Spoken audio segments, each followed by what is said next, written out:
가정에서 또 외국에서 예배드리는 분들도 서로 인사하겠습니다. 사랑하고 축복합니다. 사랑하고 축복합니다.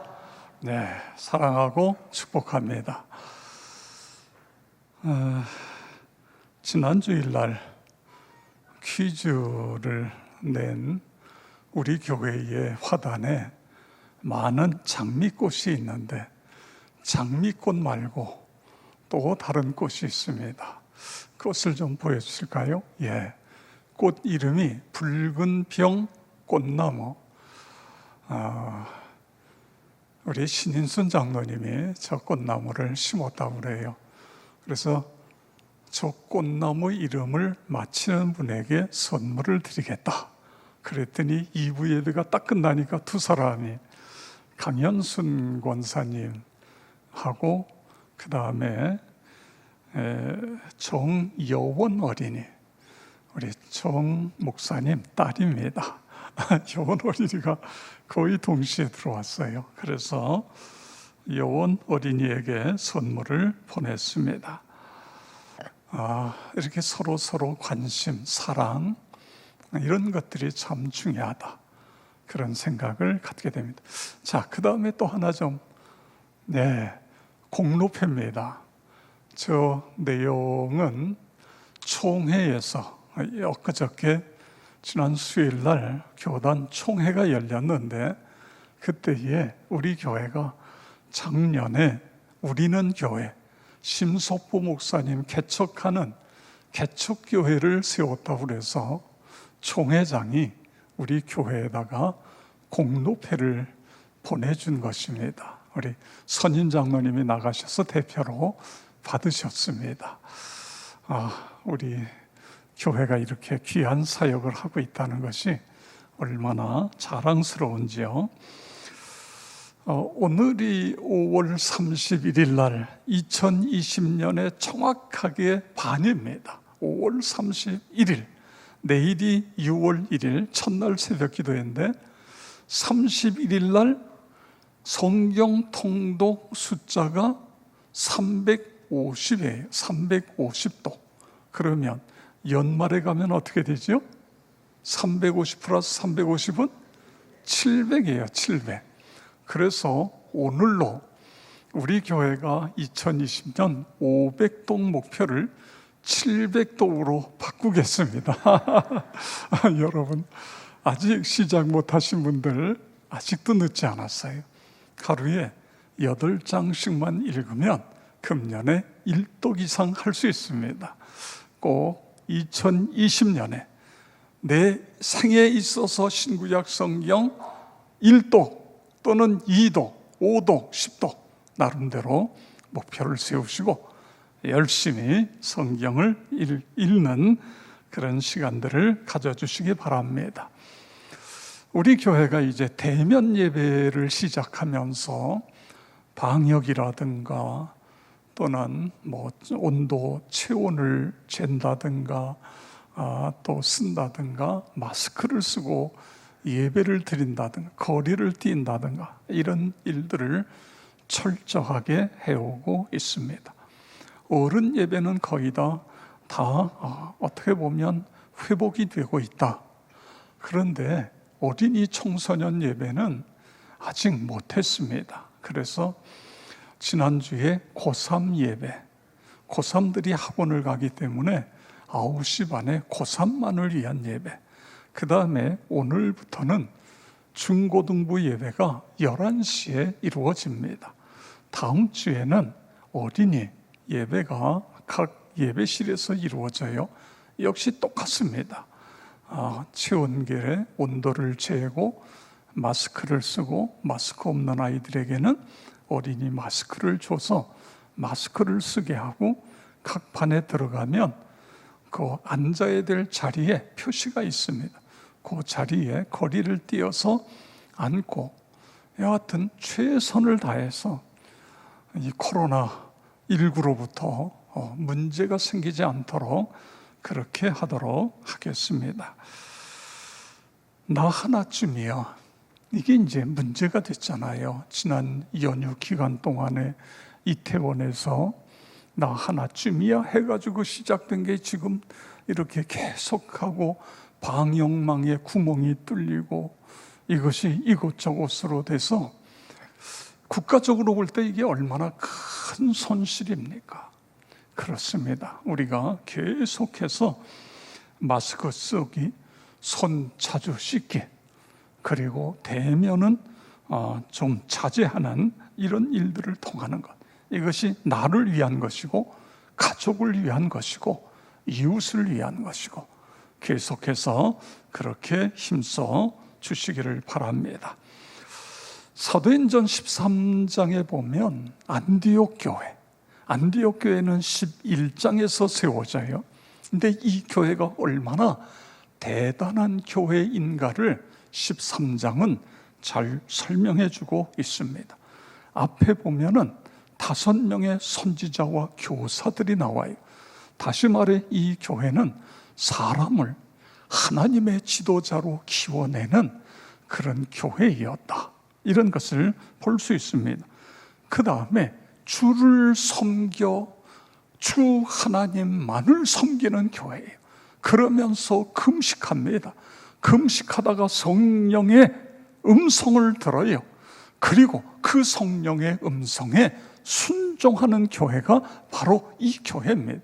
성령의 음성은 바나바와 사울을 따로 세워라, 그래서 선교사로 파송하게 돼요.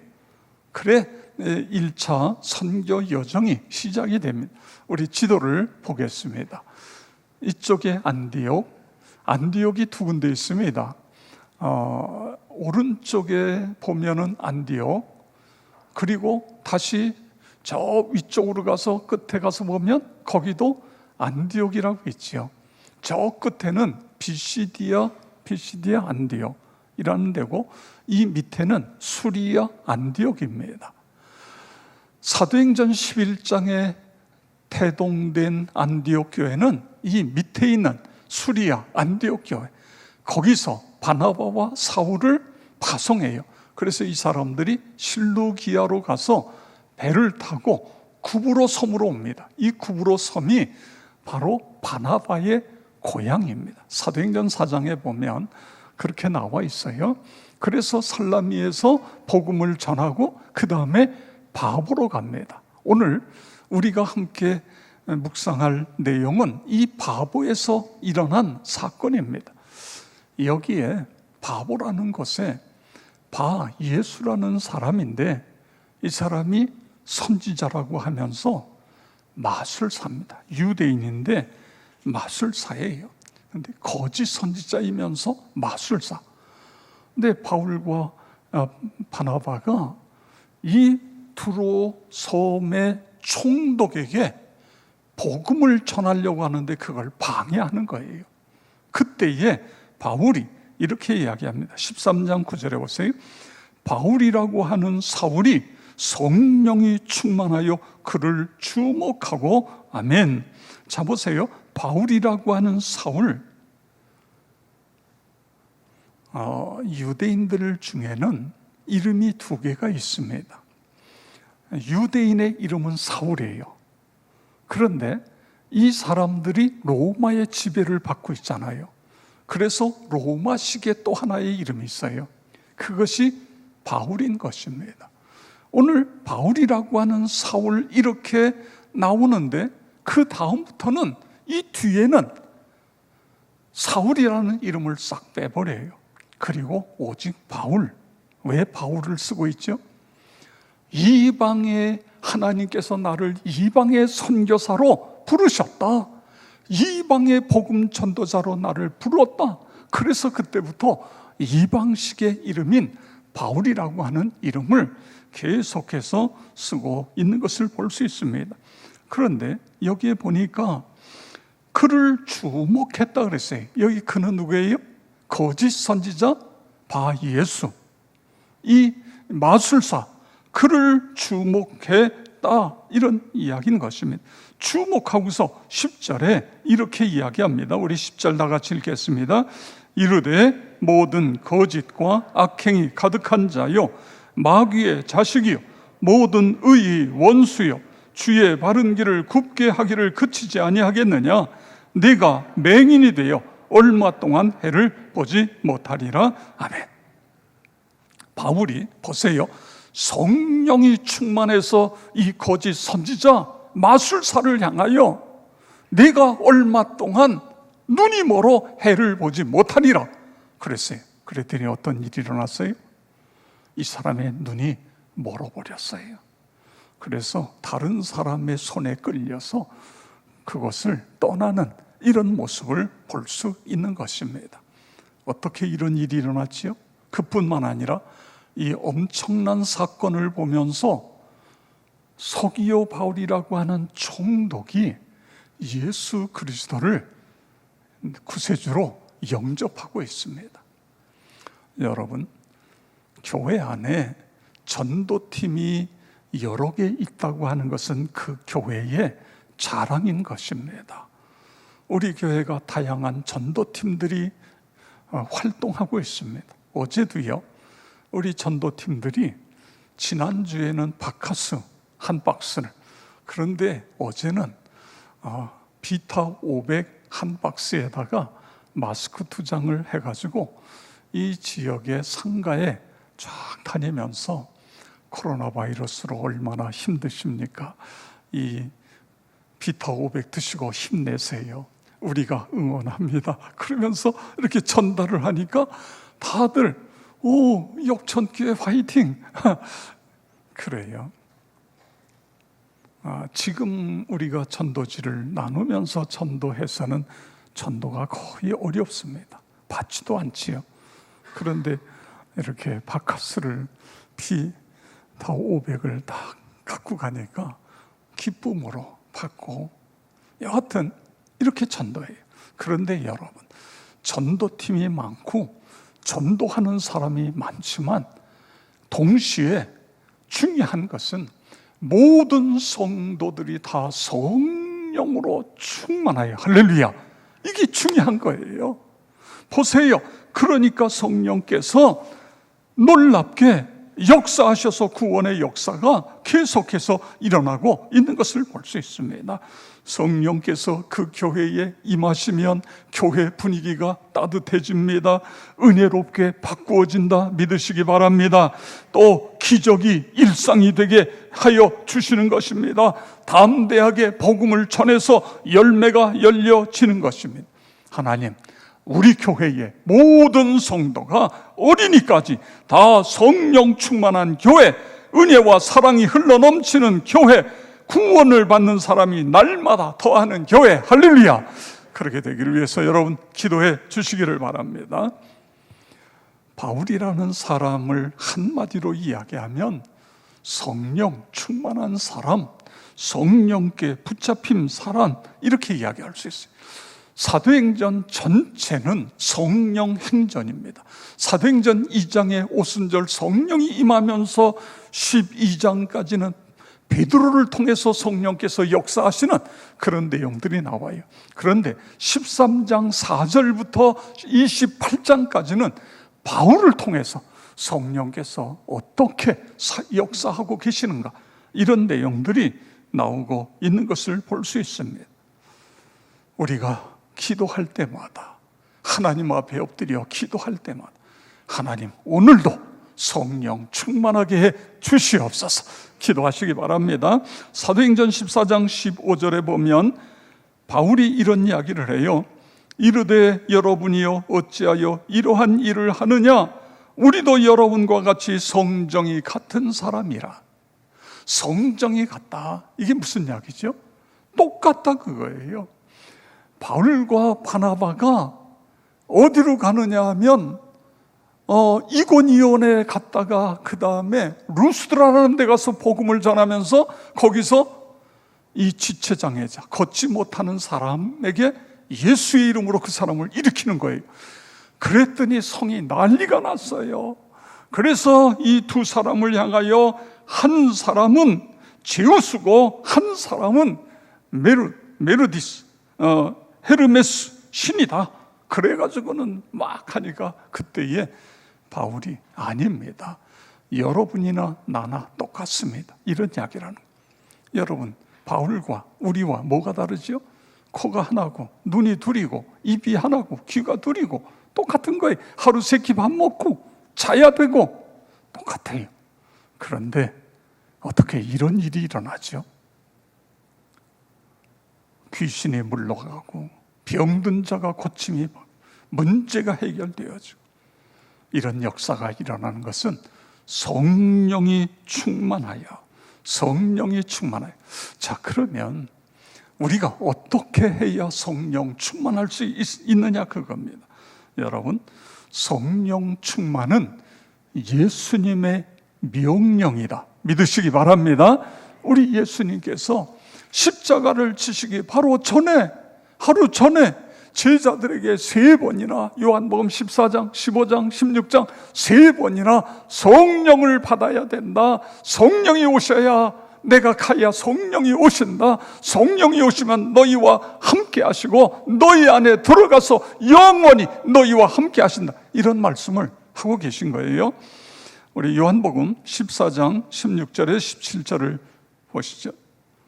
여기 보면 내 아버지께 구하겠으니 그가 또 다른 보혜사를 너희에게 주사 영원토록 너희와 함께 있게 하시리니 그는 진리의 영이라.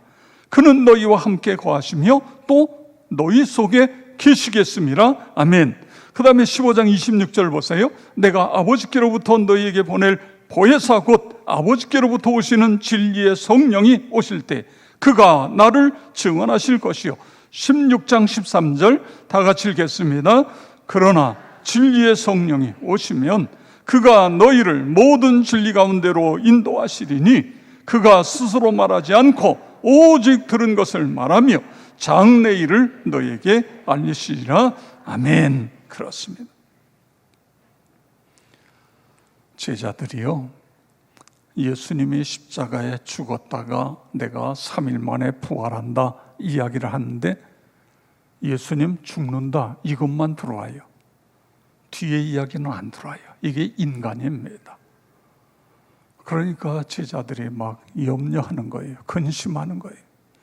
그래서 예수님께서 요한복음 14장 1절 이하에서 염려하지 마라. 내가 가서 천국을 예비하고 다시 와서 너희를 그곳으로 인도한다. 그래도요, 제자들이 계속해서 염려해요. 그러니까 예수님께서 이번에는 이 말씀을 하신 거예요. 내가 가야 성령이 오시고 성령이 오시면 너희와 함께하고 너희 속에서 역사한다. 그분은 지혜의 성령이시다. 보혜사 성령이시다. 이런 말씀을 하고 계신 것입니다. 그런데요, 그리고 이제 십자가에 돌아가셨다가 3일 만에 부활하셨어요. 부활하시고 부활하신 날 저녁에 제자들이 모여 있는데 유대인들이 두려워서 문을 걸어 잠그고 있어요. 근데 그때에 거기에 나타나십니다. 그리고는 이렇게 말씀하세요. 너희에게 평강이 있을지어다. 너희에게 평강이 있을지어다. 아버지께서 나를 보낸 것처럼 나도 너희를 보낸다. 그리고 그 다음에 20장 22절에 그들을 향하여 숨을 내쉬며 이르시되 성령을 받으라. 할렐루야. 이 시간에 성령이 여러분에게 임하시기를 축복합니다. 그렇습니다. 성령을 받으라. 그리고 40일 동안 이 땅에 계시다가 하늘나라로 올라가시면서 승천하시면서 마지막에 제자들에게 주신 말씀이 뭐예요? 사도행전 1장 8절이에요. 오직 성령이 너에게 임하시면 권능을 받고 땅끝까지 이르러 내 증인이 되리라. 이 말씀을 하신 것입니다. 여러분, 왜 예수님께서 이렇게 계속해서 성령에 대해서 받아야 된다 말씀하고 계시죠? 우리에게 명령하고 계시죠? 예수님 자신이 성령으로 잉태하셨어요. 그리고 사도행전 4장 1절에 보면 성령이 충만하여 사단의 시험을 물리치고 계신 것을 14절에 보면 성령의 능력으로 여러 가지 기사와 표적을 일으키시는 그런 모습을 볼 수 있는 것입니다. 당신께서도 성령 충만하여 사역을 하셨기 때문에 제자들에게 내가 간 이후에 너희들이 성령 충만해야 된다. 그런 말씀인 것입니다. 그런데요, 사도 바울이 다메섹 도상에서 예수님을 만나잖아요. 그러면서 거기서 그는 성령 세례를 받는 거예요. 성령 충만해진 거예요. 그리고 많은 시간 하나님 앞에 엎드려 기도하면서 그는 계속해서 성령의 기름 부으심을 받습니다. 그래서 바울이 쓴 성경에 보면 계속해서 성령에 대한 이야기를 계속하고 있어요. 그를 통해서 성령의 은사, 고린도전서 12장이나 로마서 12장이나 그 외의 성경에 보면 성령의 은사에 대해서 우리에게 가르쳐주고 계세요. 그리고 또 성령의 열매에 대해서도 우리에게 말씀하고 있는 거예요. 에베소서 5장 18절 우리 다 같이 함께 읽겠습니다. 술 취하지 말라. 이는 방탕한 것이니 오직 성령으로 충만을 받으라. 아멘. 그렇습니다. 우리 모든 그리스도인들은 거듭나야 되고, 거듭난 다음에는 성령으로 충만함을 받아야 된다, 그거예요. 찰스 피니의 이야기를 제가 몇 주 전에 말씀드렸습니다. 피니가 이런 이야기를 했어요. 하나님은 살인하지 말라는 명령과 똑같은 권위를 가지고 성령 충만을 받으라 말씀하셨는데, 사람들은 살인은 죄인 줄 알면서 성령 충만하지 못한 것은 왜 죄인 줄 모르느냐? 성령 충만해야 된다. 그렇습니다. 나와 여러분 모두가 그렇게 되어지기를 축복합니다. 자, 이제 이것이 예수님의 명령이라고 한다면 우리는 어떻게 돼요? 기도하면서, 간절히 사모하면서, 기도하면서 성령 충만을 위하여 기도해야 됩니다. 우리가 예수를 믿는 순간에 성령님이 내 안에 들어오세요. 이것을 성령의 내주, 내 안에 들어오셨다, 내 안에 들어와 계시다, 내주, 또는 다른 말로 상주, 이렇게 표현할 수 있어요. 항상 내 안에 계시다. 우리가 죄를 짓고 화를 내고 싸우고 그럴 때에는 내 안에 계신 성령께서 슬퍼하시는 거예요. 탄식하시는 거예요. 그런데 이 성령의 내주와 성령의 충만은 다른 것입니다. 성령께서 내 안에 들어오셨는데 그분이 충만하게 역사하시는 것. 이것은요, 저수지에 물이 있기는 있는데 물이 조금 있는 것과 물이 흘러 넘치는 것하고 다른 거예요. 충만이라고 하는 건 흘러 넘치는 것입니다. 여러분, 젊은 남녀가 서로 연애를 해요. 사랑을 해요. 그러면 어떻습니까? 만나도 좋고 떨어져도 좋고, 떨어져도 어떻게 돼요? 오직 머릿속에는 사랑하는 사람 가득 차 있는 거죠. 가득 차 있어요. 이게 사랑입니다. 그런 것처럼 성령 충만은 내 머리끝부터 발끝까지 성령께서 나를 사로잡는 것입니다. 나에게 충만히 역사하시는 것입니다. 이것을 위해 우리가 기도해야 되는데, 첫 번째는 죄를 회개하면서 기도하는 것입니다. 왜냐하면 그분은 거룩하신 분이세요. 거룩한 영이세요.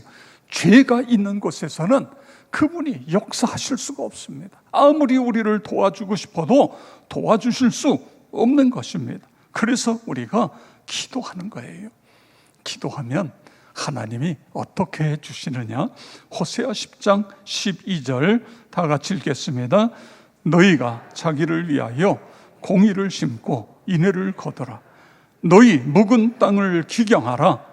지금이 곧 여호와를 찾을 때니 마침내 여호와께서 오사 공의를 비같이 내리시리라. 아멘. 여기에 너희 묵은 땅을 기경하라, 이런 말씀이 있어요. 이게 뭐지요? 너희의 마음밭을 갈아엎으라는 것입니다. 길바닥처럼 돌처럼 굳어있는 너희 마음을 갈아엎어서 하나님의 말씀이 내 심령 속에 꽂히도록, 그 안에 싹을 내도록 그렇게 하라는 것입니다. 죄를 세심하게 살피면서 하나님 앞에 고백할 것은 고백하고 버릴 것은 버려서, 그래서 우리를 옥토로 만들어, 그래야 성령께서 우리 안에 충만히 역사하실 수 있다. 그런 말씀입니다. 찰스 피니가요, 진정한 부흥이라는 책에서 우리가 회개해야 성령이 우리에게 충만히 오시는데 뭘 회개해야 되느냐? 여러 가지를 이야기해요. 그 중에 하나님의 은혜에 감사하지 못한 죄를 회개하라, 이런 이야기를 했어요. 여러분은 하루에 감사에 대한 단어를 몇 번 하고 사용하고 있는가 한번 좀 세어보세요. 가족끼리 안에서 감사, 하나님 앞에 기도하며 말씀을 읽으며 감사라는 단어를 몇 번 사용하고 있는가? 그러기 위해서요, 감사의 제목을 쓰는 거예요. 매일매일 한번 써보세요.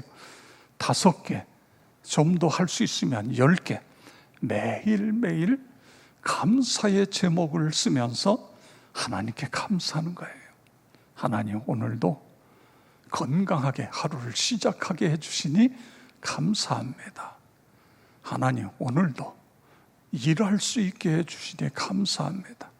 내가 건강 주셔서 음식을 만들어 가족과 함께 음식을 먹게 해주시니 감사합니다. 이런 감사 제목들을 찾으면서 쓰면서 감사하는 거예요. 우리를 죄 가운 데서 구원하셨는데 이 감사하지 못하는 거, 이거 죄다, 이거 회개해야 된다, 그런 말씀인 것입니다.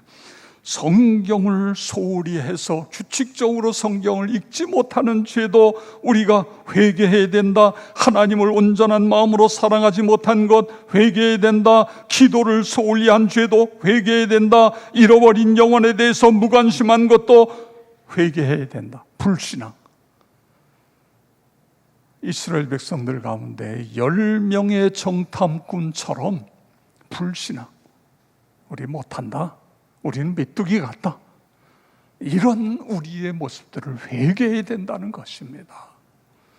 이렇게 회개할 때 성령께서 우리에게 오셔서 우리로 하여금 충만케 되고, 충만케 되면 더 놀라운 것은 저절로 감사가 생기고요, 저절로 우리의 삶이 긍정적인 삶으로 바뀌어지고 근심과 걱정이 내 마음속에서 사라지고, 할렐루야, 이렇게 바뀌어지는 거예요. 이게 놀라운 것입니다. 그래서 시기, 속임, 거짓, 이런 세속적 마음가짐, 이런 모든 것들을 회개하라고 말씀하고 있습니다. 회개하면 어떤 일이 일어나요? 미가서 7장 19절 우리 다 같이 함께 읽겠습니다. 다시 우리를 불쌍히 여기셔서 우리의 죄악을 발로 밟으시고 우리의 모든 죄를 깊은 바다에 던지시리이다. 아멘. 우리가 죄를 회개하면 하나님은 어떻게 하세요? 우리의 죄를 발로 밟으신다, 그거예요. 왜 이런 표현을 썼죠? 여러분, 죄는요 계속해서 자꾸만 이게 올라와요. 섭섭한 감정도 계속해서 올라오는 거예요. 그런데 회개하면 하나님이 딱 밟으셔서 올라오지 못하게 하신다, 그런 뜻입니다. 그 다음에 깊은 바다에 던지신다, 그거예요. 깊은 바다. 여러분, 깊은 바다가 얼마나 깊은지 아세요? 한 세계 최고의 높은 산보다 바다가 더 깊어요. 그래서 그 태평양의 마리아나 해구, 챌린저 해구에 여기는 11,034m의 그런 깊이의 바다가 있다는 거예요. 제가 이걸 인터넷 찾아보니까요, 세상의 바다가요 마치 칼로 잘라낸 것, 두부를 잘라낸 것처럼 이 바다가, 바위가 그냥 쫙 내려갔어요. 그래서 그 깊이가 11,000m가 높아요. 그런, 우리 인간들은 대개 몇십 메다 이하로 내려가면 고막이 터지고 뭐 이런 사건이 일어납니다. 그 근처에도 못 가죠. 근처가 아니라 이렇게 깊은 바다에 우리 죄를 던져버리신다. 할렐루야. 이런 은혜를 하나님이 우리에게 주시는 것입니다. 그리고 우리가 회개하며 기도할 뿐만 아니라 사모하면서 목마름으로 기도하는 것입니다. 시편 42편 1절에 보면 하나님이여 사슴이 시냇 물을 찾기에 갈급함같이 내 영혼이 주를 찾기에 갈급하나이다. 맹수로부터 사슴이 도망가서 이제 자리를 피했는데 물이 없어요. 죽어요. 그래서 물을 찾는 거예요. 이런 갈급함으로 우리가 하나님의 은혜를 사모해야 된다 그거예요. 그래야 우리가 성령 충만할 수 있다, 그런 말씀인 것입니다. 2012년 4월 세상을 떠난 찰스 콜슨이라는 분이 백악관에서 감옥까지 이런 책을 썼습니다. 이분은 법학 박사고 리처드 닉슨 대통령의 최측근 참모였습니다. 잘 나갔지요. 그런데 가진 수단 방법을 다 동원해서 닉슨의 대통령 재선을 성공시켰는데 워터게이트가 터져버린 거예요. 그래가지고 이 잘 나가던 사람이 감옥에 갇히게 돼요. 여러분 생각해 보세요. 얼마나 고통스러워요. 내가 도대체 이게 뭐야? 어쩌다가 이런 신세가 됐나? 그러다가 복음을 전하는 사람에 의해서 예수님을 인격적으로 만나게 돼요. 성령의 놀라운 은혜 가운데에 사로잡히게 됩니다. 그러면서 예수님께서 십자가에 피 흘려 나를 구속해 주셨는데 나는 내 남은 인생을 어떻게 살 것인가? 그때부터 일을 찾기 시작하는 거예요. 그런데 교도소 안에서 보니까 모든 죄수들이 가장 싫어하는 것이 빨래예요, 빨래. 그래서 자기가 가서 다른 사람들이 싫어하는 빨래를 하기 시작합니다. 그랬더니 모두가 교도소 안에서 이상한 눈으로 바라보기 시작하는 거예요. 저 사람이 이제 저렇게 해가지고 모범수가 돼서 빨리 나가려고 그러는 거 아닌가, 뭐 이런 식으로. 그런데 시간이 가고 시간이 가도 똑같은 거예요. 그래서 예수를 믿니까 저렇게 달라지는구나. 자연스럽게 복음이 전해지기 시작해. 그리고 교도소에서 나와서는 이 교도소 안에 있는 죄수들, 물론 그 안에서도 전도를 많이 했어요. 이 죄수들을 바꿔놓을 수 있는 건 복음밖에 없다. 그래서 교도소 선교회를 창설하고 그 선교회를 통해서 각 교도소에 다니면서 재소자들에게 복음을 전하면서 자기 이야기를 하는 거지요. 나 봐라, 나 잘 나가다가 하루아침에 교도소에 다. 그런데 예수님이 나를 살려주셨다. 그러면서 복음을 전한. 여러분 그렇습니다. 우리가 예수 그리스도를 믿는 것으로 끝나는 것이 아니라 성령으로 충만. 이것은 예수님의 명령이고, 그래서 우리가 사모함으로 회개함으로 기도해서 성령 충만. 우리 모든 성도들이 다 그렇게 되어지기를 주의 이름으로 축원합니다.